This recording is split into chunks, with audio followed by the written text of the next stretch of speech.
Hello, and a very warm welcome to The Explainer.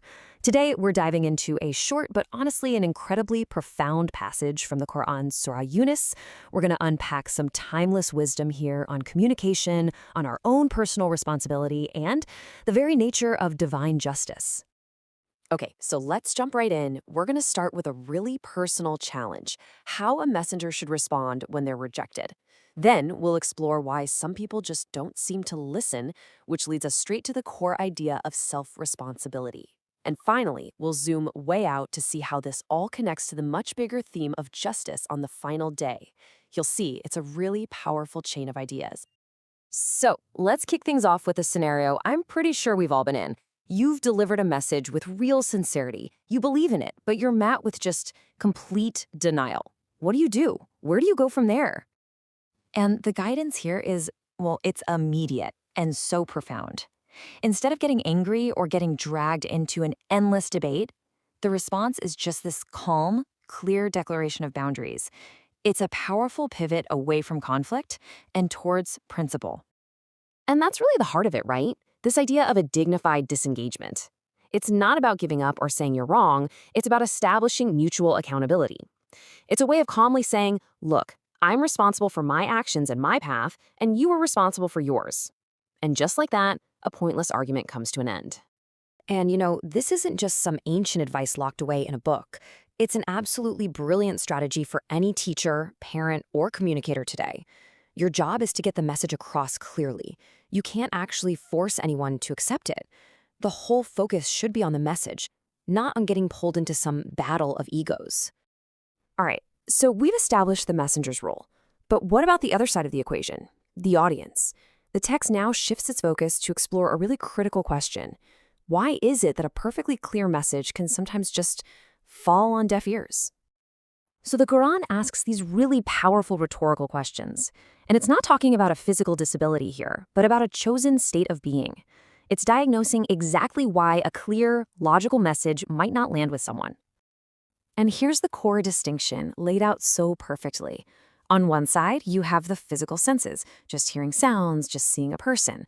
But on the other, you have something so much deeper, the internal choice to actually use your reason and to try to see the truth that's being offered. They're two totally different things. So what the text is really describing here is stubbornness, but as a choice. It's making a profound point. Guidance is a two-way street. It requires a clear message from the outside, for sure, but it also needs an internal green light, a genuine willingness to listen from the inside. Okay, and this right here, this brings us to the central pivot of the entire passage. It's a short but incredibly powerful verse that shifts our focus entirely to the question of ultimate accountability.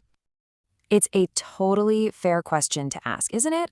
I mean, if someone is spiritually blind or deaf to the message, how can they possibly be held responsible for not accepting it?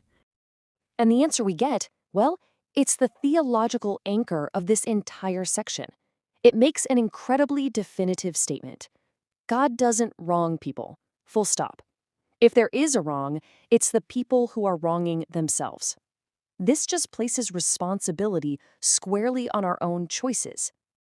So think of it like a clear causal story. Step 1, God provides the tools for success. He gives us guidance, clear signs, and the freedom to choose. Step 2, we as humans use that freedom to make our own decisions. So step 3, the consequences that follow, they're a direct result of our choices. Responsibility comes before any complaint. All right, so now that we've got this core principle of self-responsibility down, the text does something amazing. It zooms way, way out to the widest possible lens, the ultimate consequence, the final accounting. To really put our lives into cosmic perspective, the Quran uses this absolutely striking image. It says that on that final day, our entire life here on Earth, all the decades of choices, struggles, joys, will feel like it lasted no more than a single hour. It's a metaphor designed to shock us, really, to completely reframe how we think about time and consequences. On that day, there's a total, unfiltered revealing of the truth. Everybody recognizes the reality of their own actions and beliefs. There's no more room for denial, no more debate. Everything just becomes crystal clear, and those who refuse to listen realize what they've lost. And this is where the verses offer such profound reassurance, not just for the messenger, but for all of us. Accountability is guaranteed, even if we don't see it play out immediately in this life. And why? Because God's oversight is constant. Every single action is witnessed. And this isn't some exclusive rule for just one group of people.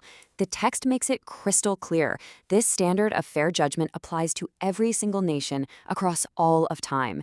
Every community gets guidance, and their accountability is proportionate and just. No one is wronged. So, we've journeyed through these incredible verses. Let's pull it all together now. What's the big picture we should be walking away with? How does this whole chain of responsibility really fit together?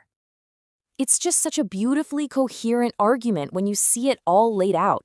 It starts with you. Handle rejection with grace. Then it moves to others. Understand that you can't force someone to truly listen. That's their choice. This leads to the core principle. We are the authors of our own outcomes, precisely because God is just. And finally, the grand conclusion. Trust that in the long view, perfect and universal justice will be served. And this leaves us with one final, provocative thought that ties it all together. The passage puts the power of choice squarely in our hands. So, knowing that our entire life might one day feel like just a single hour, it invites us to ask ourselves, what exactly are we building with the time we have?